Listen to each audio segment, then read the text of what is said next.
அசர் தொழுக, ஆனால் 4:30க்கு வீட்டு விட்டு வெளியாகும் கட்டாயம். பீச்சுக்கு போறது உட்கார்றது, கடை தெருவுக்கு போறது உட்காரு, ஃப்ரெண்ட்ஸ் எல்லாம் வீட்டுக்கு போறது உட்கார்றது, ஊர் பலாய், அவன் இவன் எக்ஸும் பையன் பத்தி பேசிட்டு இருக்கிறோம். நம்மட வீடு நாறுது. அல்லாஹ் பாதுகாக்க வேண்டும். நாம் எல்லோரும் ஆன்மீகத்தின் பக்கம் திரும்ப வேண்டிய தேவை இருக்கிறது. ஆன்மீகம் முதல் இடம் பள்ளிவாசல். தொலைவாங்க. எவ்வளவு ஹுத்பா ஓதிட்டோம், நம்ம மிருகங்களுக்கு ஓதுறோம். யோசிச்சு பாருங்க, எவ்வளவு ஹுத்பா. ஒவ்வொரு ஹுத்பாவிலையும் பார்த்தா தொழுகிட முக்கியத்துவம் தான். உங்களுடைய காதுகளால் உங்களுடைய இந்த வயதுக்கு எத்தனை தொழுகையின் முக்கியத்துவம் பற்றிய ஹுத்பாவை கேட்டிருப்பீர்கள். ஏன் முடியுதில்லை சகோதரர்களே? ஏன் யோசிக்காம இருக்கிறோம்? பள்ளிக்கு வந்தா இது என்ன, இது ஒரு நஜிஸ் பிடிச்ச இடமா? இந்த தேத்தனை கடையை விட கேவலமான இடமா? தேத்தனை கடைக்கு விருப்பத்தோட போய் உட்கார்ந்துட்டு இருக்கிறோமே, அதை விட அசிங்கமான அருவருப்பான ஒரு இடமாக இதை பார்க்கிறீர்களா?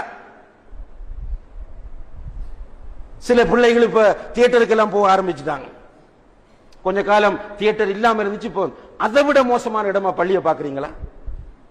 ஏன் பள்ளி வாசலுக்கு வர உங்களுடைய மனம் மறுக்கிறது? அல்லாஹ் பிடிக்கலையா உங்களுக்கு? அல்லாஹ் என்ன மோசமானவனா? சில நேரம் நிர்வாகிகளை பிடிக்காம இருக்கும், அதுக்காக பள்ளியை கோவிக்கல. பள்ளி அன்னல் மசாஜித் லில்லாஹ், பள்ளிகள் எல்லாம் அல்லாஹ்வுக்குரிய இடம், யாரும் சொந்தம் கொண்டாட முடியாது. அதான் வக்ஃப் செய்ய வேண்டும் என்பது மிக பிரதானமான அம்சம். நிர்வாகியை பிடிக்கல, தலைவரை பிடிக்கல, இமாம பிடிக்கல, அதால கழுவாம போறதா? சொல்லுவார்கள் இந்த குளத்தோட கோவிச்சு போட்டு கழுவாம போறவர்களை போல. பைத்தியகாரன். தண்ணீருக்கு பயன்படுத்து. பள்ளிவாசலுக்கு வாருங்கள். அல்லாஹ்வை சாட்சியாக வைத்து சொல்லுகிறோம், மௌத்து வருகிறது. திடீர் மௌத்துகள் நிறைய இடம் பெறுகின்றன. நல்ல ஆரோக்கியமாக இருக்கிறார், திடீர்னு கேள்விப்பட்ட ஹார்ட் அட்டாக் அல்லது ஒரு வருத்தம், ஐசியில் இருக்கிறார், அப்படி இருக்கிறார், இப்படி இருக்கிறார் என்று கேள்விப்படுறோம். யாரும் விதிவிலக்கு கிடையாது. நமக்கு எழுதப்பட்ட தவணை வந்தால் யாரும் விரண்டோடவும் முடியாது. அல்லாஹு தஆலா மலக்குல் மௌத் அலைஹிஸ்ஸலாம் அவர்களுடைய கையில் லிஸ்ட் கொடுத்திருக்கிறார். அந்த லிஸ்டை அல்லாஹு தஆலா கொடுத்து அவருக்குரிய டைமை கொடுத்திருக்கிறார். அவர் போவார். மலக்குல் மௌத் அலைஹிஸ்ஸலாம் வந்து தலைமாட்டிலே உட்காருகிற போது ஞானம் வந்து பிரயோசனம் இல்ல, இந்த ஹுத்பா பிரயோசனம் இல்ல. அந்த நேரத்தில் வர அடக்கமும் ஒடுக்கமும் எந்த பயனும் தராது.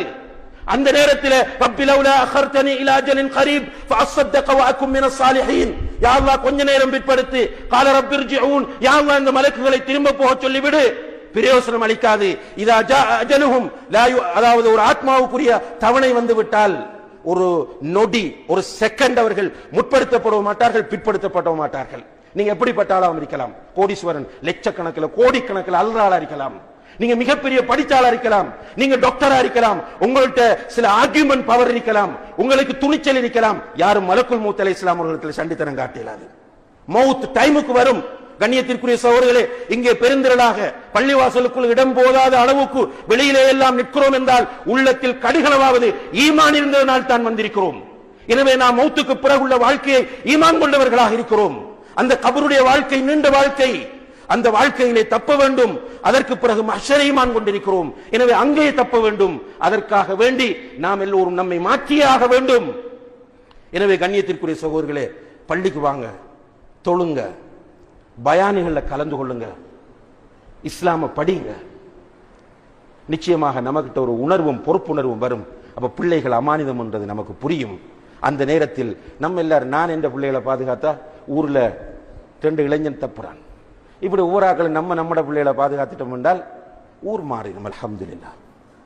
எல்லாரும் போய் மீட்டிங், ஹாஹூண்டு மீட்டிங். மகனை பார்த்தா ரவுடி, மகனை பார்த்தா குடிகாரன், மகனை பார்த்தா பொம்பளை பிள்ளைகளுக்கு பின்னால தெரியக்கூடியவன்.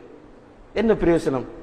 எல்லாரும் மாறி கேட்க, உண்ட மகனே உனக்கு மாத்த எழுதில்லை, நீஞ்சு வந்து பெரிய சத்தம், கடைசியில் நான் மௌனமாக வாயடைச்சு போய் நிற்க வேண்டிய நிலை.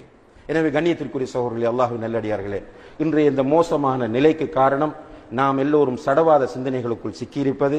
ஆன்மீகத்தை அதிகப்படுத்த வேண்டும். ஆன்மீகத்தை அதிகப்படுத்துறதுக்கு முதல் ஸ்டெப், எல்லாரும் பள்ளிக்கு வர வேண்டும். 5 நேரமும் ஜமாத்தோடு தொழக்கூடிய அந்த நிலைப்பாட்டை எடுத்தோமாக இருந்தால் இன்ஷா அல்லாஹ் நம்முடைய உள்ளத்தில் நிறைய நல்ல மாற்றங்கள் ஏற்படும், அதை உணர முடியும்.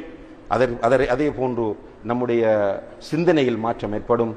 நாம் ஒரு நல்ல திசையை நோக்கி செல்லலாம், நம்முடைய பிள்ளைகளையும் நல்ல திசையை நோக்கி நாம் நகர்த்தலாம். எல்லாம் வல்ல அல்லாஹு தஆலா அப்படியான ஒரு நல்ல பாக்கியத்தை நம் எல்லோருக்கும் தந்தருள்வானாக. வ ஆகிரு தஅவானா அனில் ஹம்துலில்லாஹி ரப்பில் ஆலமீன்.